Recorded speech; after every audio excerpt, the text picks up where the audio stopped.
बिराद गरमलै आयु थांनो हाला। लाइभ फैलायबाय लाइभ फैद' दसे रायज्लायसैलाय बयजोंबो।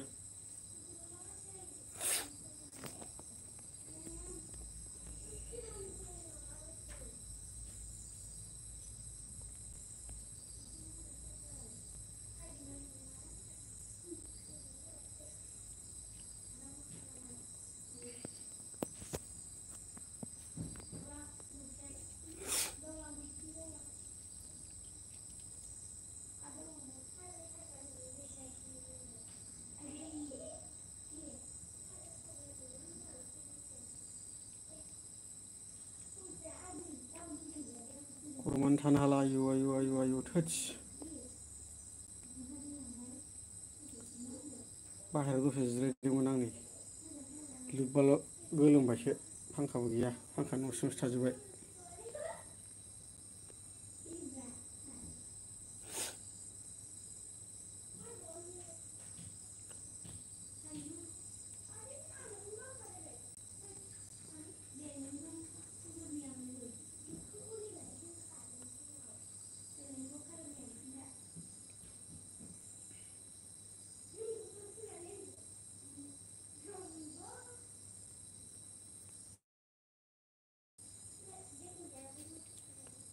थैगोनलै सयथि बिदि गरमाव गस्ला लंपेन्ट गानफबनांगौबाथ' आरो उफ।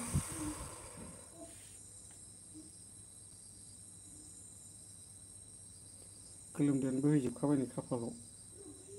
मबाइलावसो सिनायासै बार जाहैनांसिगोनलै सानदुंला आयु अभारद्राय जाथारबाय माथो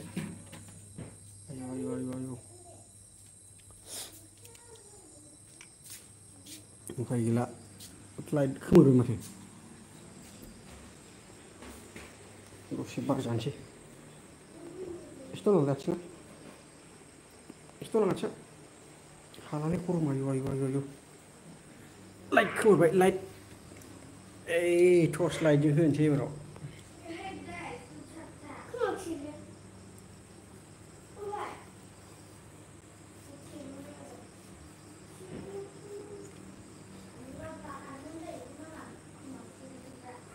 अयथासार गरम जाखाबायलै आयु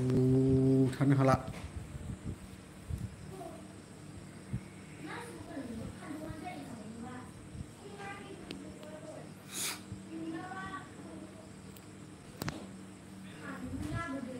आयु आयु आयु थैगोनसै माथो गरमालाय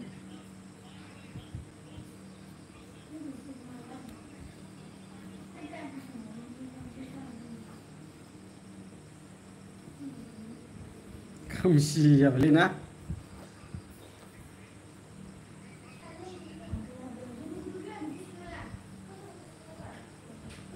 आयु बोहैजोबखाबाय गोलोमदैयानो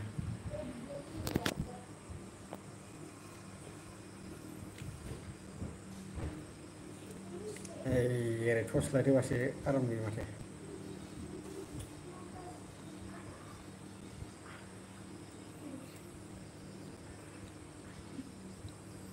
गोलोमनाया नै गोदोनायाव मोदानलायथारबाय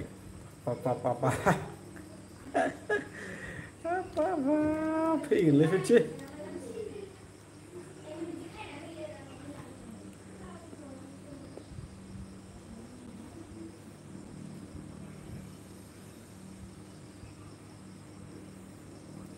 गोलोमदैया मोदानजोबलायथारबाय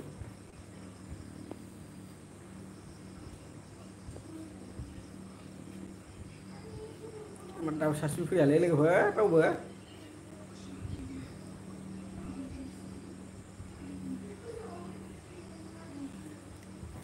जालालै बबाव जानाय नङा खोमसि जाबाय बाहेरायाव फैफिनबायलां आयु आयु आयु थैगोनलै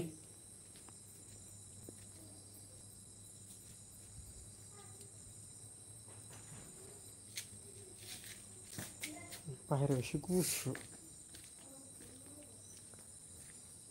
उफ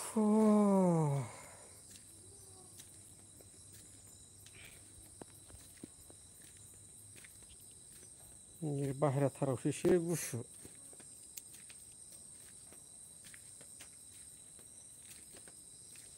साइडथिं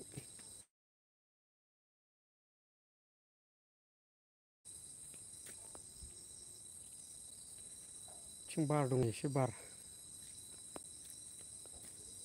गुसु एबारावसो बरिया गुसु बार फैबायलै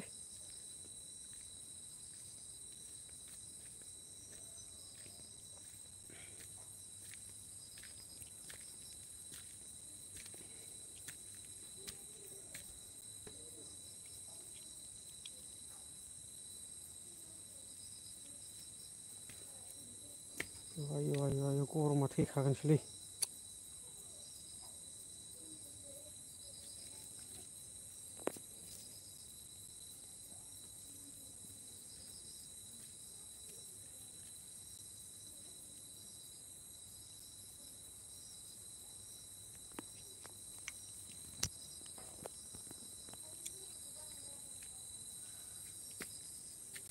वाह 6 मिनिट 7 मिनिट जालायसै माथो सासेबो फैया दाबो बोरै जाखो लोगोफोर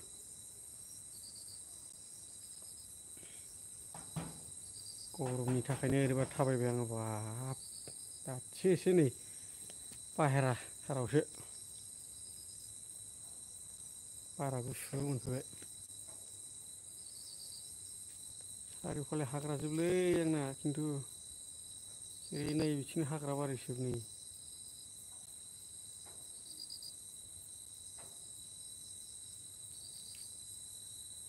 जेरैबो जेबो नुखाया हाग्राल' नुखायो सानावबो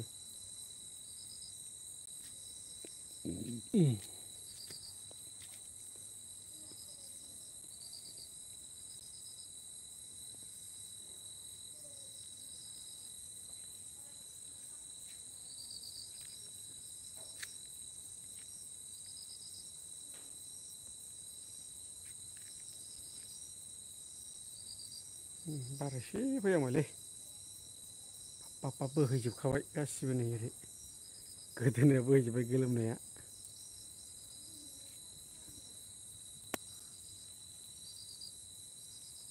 आयु आयु आयु थैगोनलै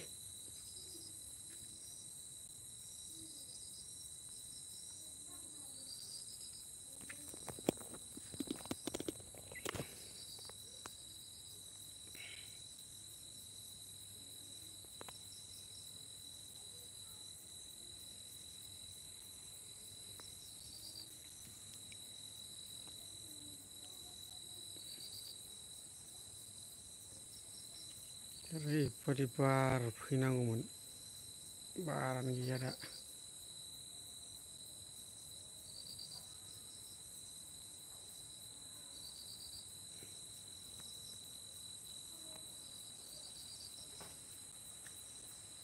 इस बार फैबायलै एबाराव गुसु मोनलायखाबाय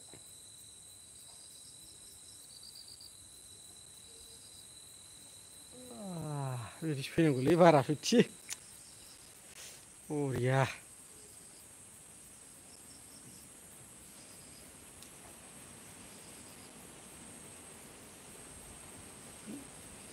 बाब बाब बाब बाब बाब बरिया दासो बारा साबखोलायलायबाय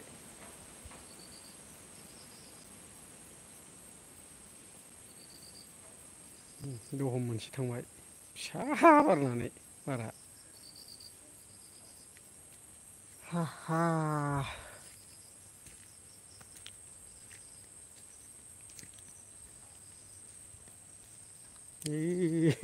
लाइट टर्स लाइटजोंनो लाइट फैयो फाग्लाखासै आङो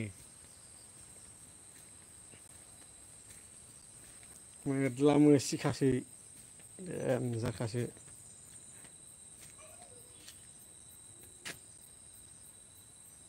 होफैदों नामाब्रा देलाय लामाथिं नाहरदां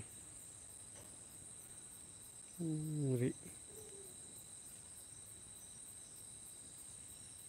लामाथिं सोरबा होफैदों नामा बेखौ नायहरदां टर्स सेरनानै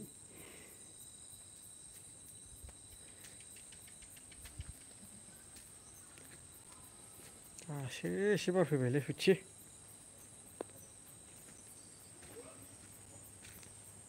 ओरैबादि गरमाव दानो न' सिङाव हाबनानै थानांगौबा थैखागोनसो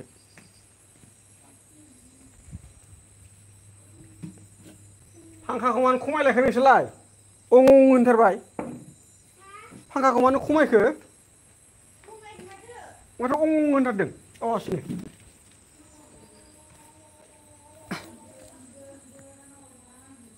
सियाराव जिरायफैफिनबायलां बारा दासो एसे नांजिरबाय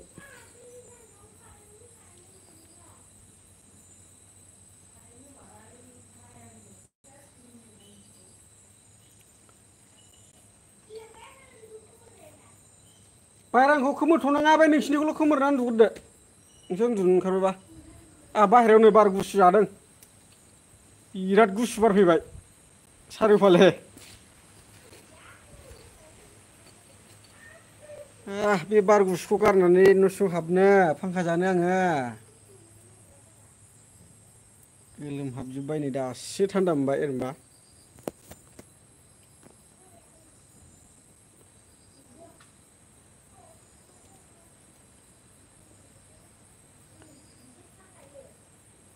बा खोरखिया खेवहर नङाबा बिमा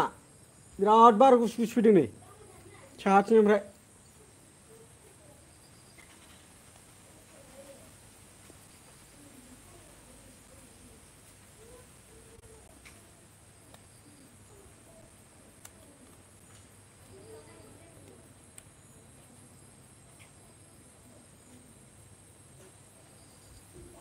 दुरान्ड कापआथ' सौफैथारबायलै लोगोफोर टिकेटआबो दिनै लगे लगे होनाय लोगो लोगो जोबबाय आंथ' लाखायासै टिकेटखौनो नायलालां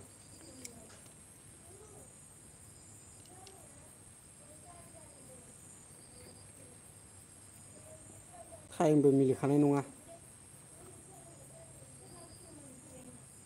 जेदिन खेला जागोन क'क्राझाराव ओइदिनखालि ओरै दखानबो दङ अफिसावबो थांनांगौ ओरै फारसे फिसाजोखौबो हस्टेलाव दोनहैनांगौ जेथिंबो टाइम मिलायासै आंना ओंखायनो आं टिकेटखौनो दानासै दहाय नायनानैल' ओरैनो थाबाय आं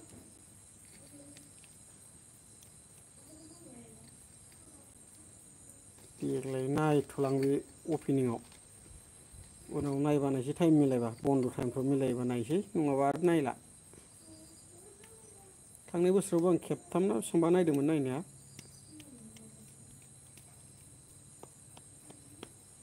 भि आइ पिआव टिकेट मोनाबा इन्टारेस्ट मोनालै नायनो गेलारिनिफ्राय फसाया सान्दुंजों अखाजों देग्लायसो माबायदि बानायखोथाय नायनायबो जायाखै दाबो निउसाव नुनायावलाय माथो गोजौआवबो अखा हाबाबो जेबो जायैनि बादि होगोन बादि होननाय खोनालाबायदोंमोन गोजौआव होबाथ' मोजां बिराद मोजां नायग्राफोरनि थाखाय अखा हाबाबो सान्दुंबाबो बारा टेनसन लानांगौ गैया जायो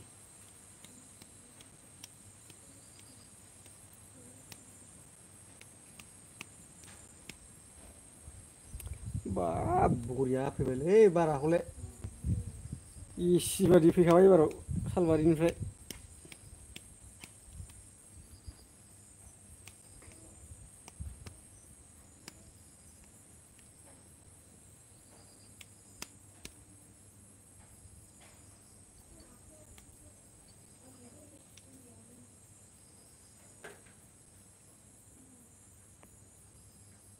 जाखो रावबो नाया नामा दिनै 15 मिनिट थांलायलायबाय सासे फैयाराबो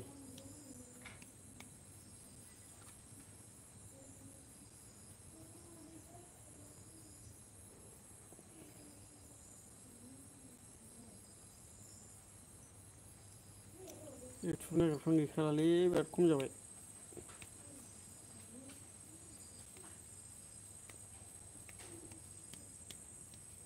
सोरबा सोरबाथ' बोरैबा बोलानायाव मबाइल थुना बोलानायाव नुफ्लांबाथाय खर' गाज्रि फाग्ला दावलिया फैलायबायनो सानखायोदां है होननासो नारखोला हरखायो ओमफ्राय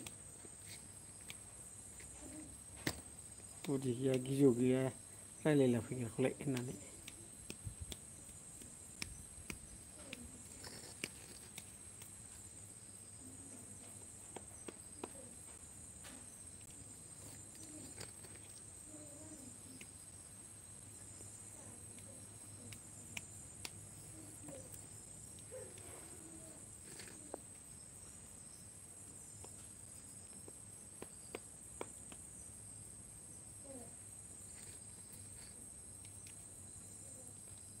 अबाव थांजोबखो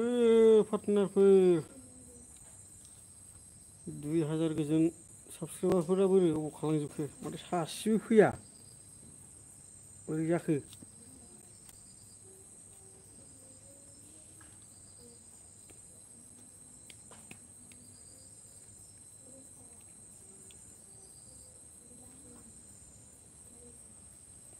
जालानि मोखाङा जौगा मांगास मोनजोब्बाय गोलोमदैया फुगारनो मोनैया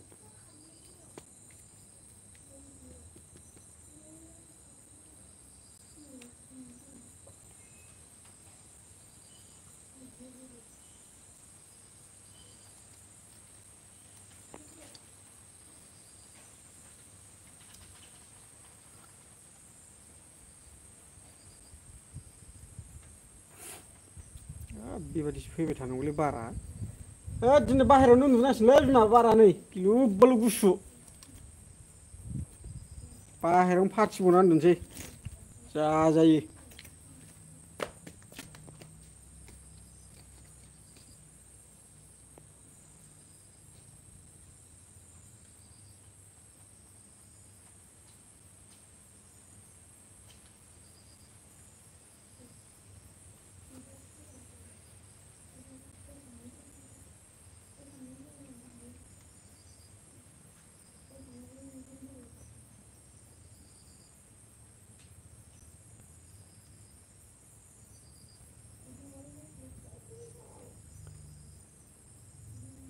फैदोलै लोगोफोर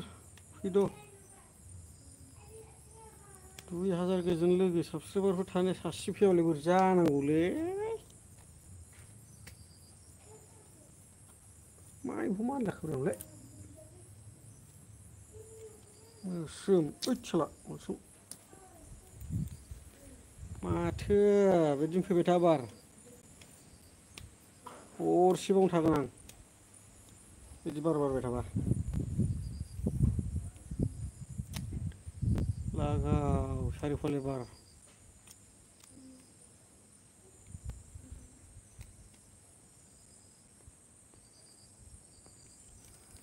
नैबे बिथिंजायनिफ्राय मेन लामाथिंनिफ्राय फैयो बारा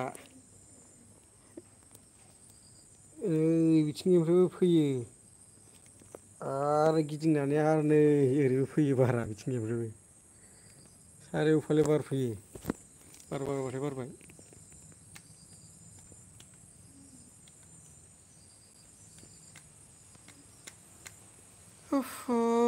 मेंबायसोलै माथो उन्दुनो ओंखारनायसो मोनबाय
न'आवनो हाबनो बाबाय दिनै बारा ओरैबायदि बार फैबाय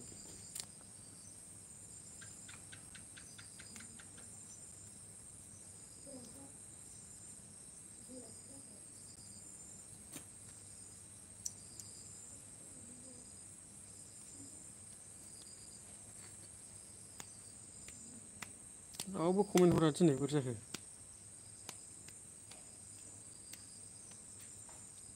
खावला नुजायो आरो नारखोलाङो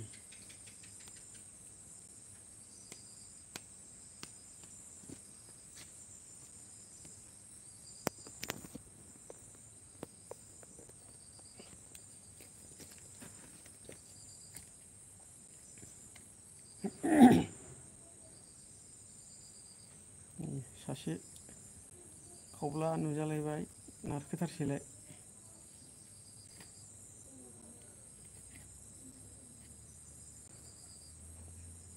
नारखोलांबाय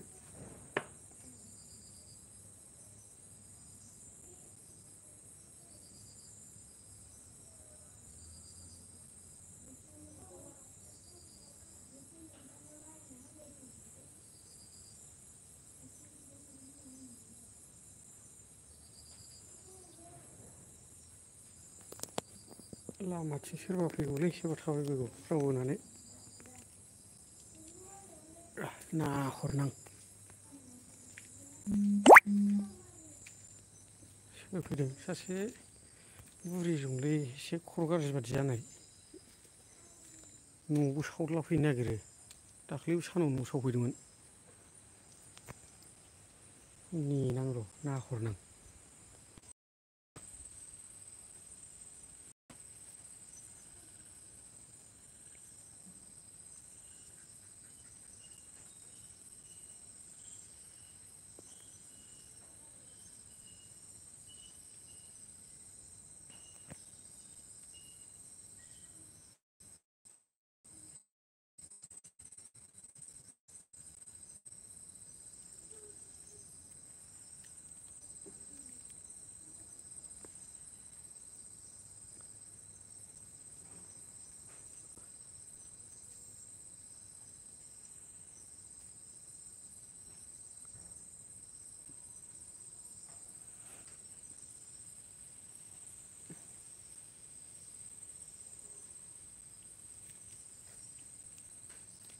न' खाथिनि सासे बुरि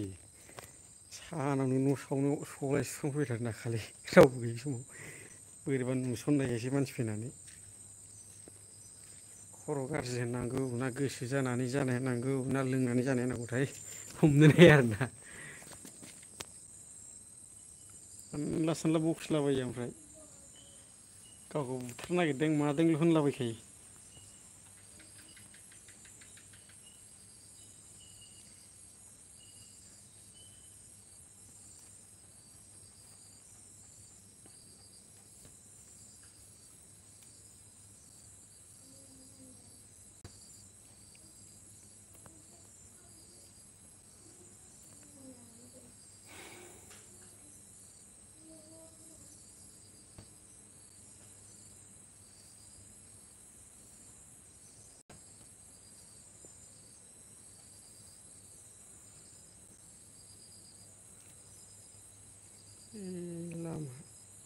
लामा बे आंनि गेट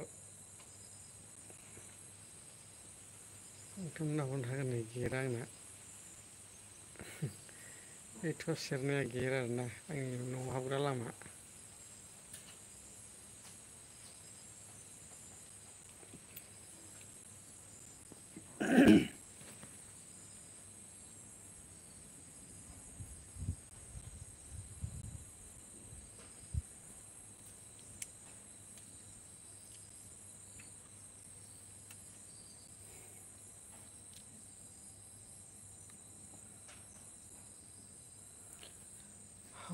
आधा घन्टाल' होनोसैलै लाइभखौ नै कारेन्ट थांबावबायसो माथो बिराद न' सिङाव हाबनो हानाय नंला माथोलै आङो बिदिबा थैबायलै गरमा कारेन्ट थांबावबायसो थैखागोन बिदि गरमाव आइयै कारेन्ट थांबाय लोगोफोर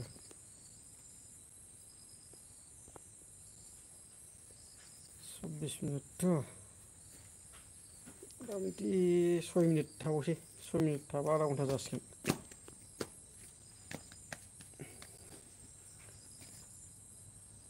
कारेन्टआनो थाथेरा अखा गैया बार गैया मा दरखार दे बिदि कारेन्ट दानना होनो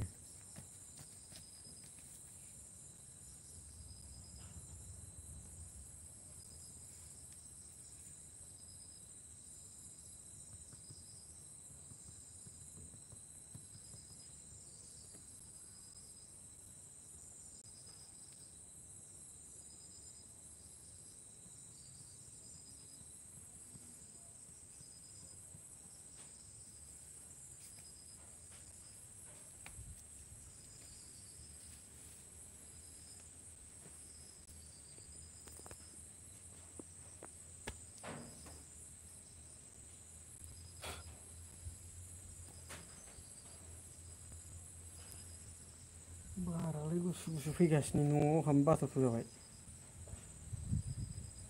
बा बरियालै।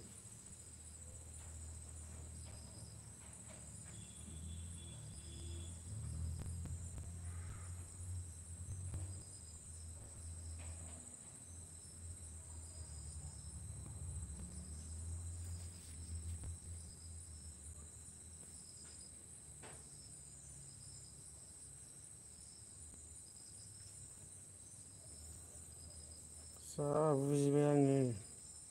लाइभ फैनायाव ओइनोबो इउटुब नायखाला मानसिफ्रा जा बुजिनांगौ बुजिबाय आं। 2000 जनाव जुदि 100 जनबो जुदि 50 जनबो रावबो जुदि फैयाबा नायाबा होमबा सानना नायदो 50 जन नांगौला दे 30-40 जनसो नायाबालाय मा लाब जाखो बे 2000 जन साबसक्राइबार थानानै। बेयावनो हमहायो थारमाने इउटुब होननायखौ मानसिफ्रा नायला बिराद खम नायो।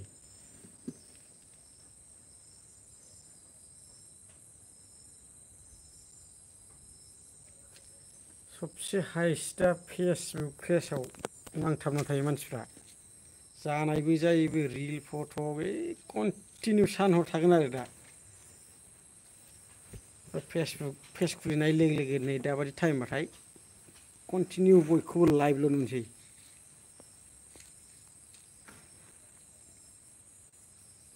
इउटुबाव रावबो गोसो होना नायला दाना निउसफोरबाबो फेसबुक पेज होनबाथाय थैनानै थांखांलायखायो बयबो दाना।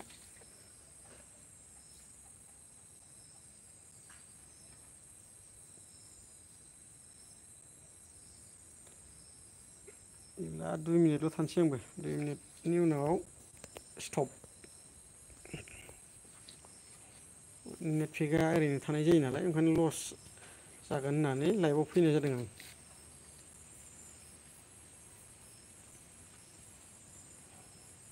28 मिनिट जाबायथ' 30 बाथ' आधा घन्टा जायो नालाय आधा घन्टा खालामनानै स्टप दोनसै। बारासो आयै टेनथ'लायनो ओंखारबाय गुसुआ।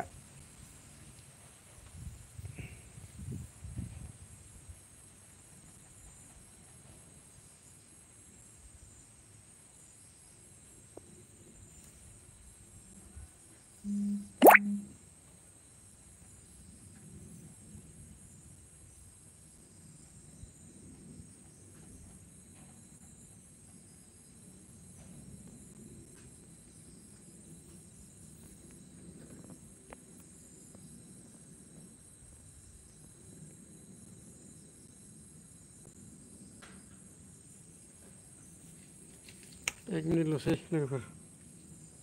दोनसै।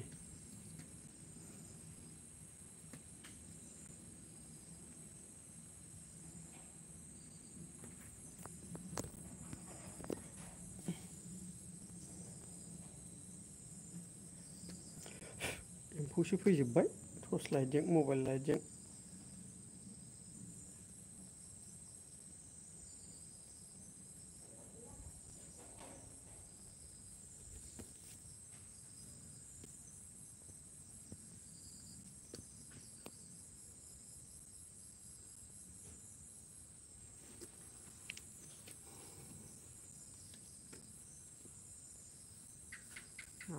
आधा घन्टा जाबायलै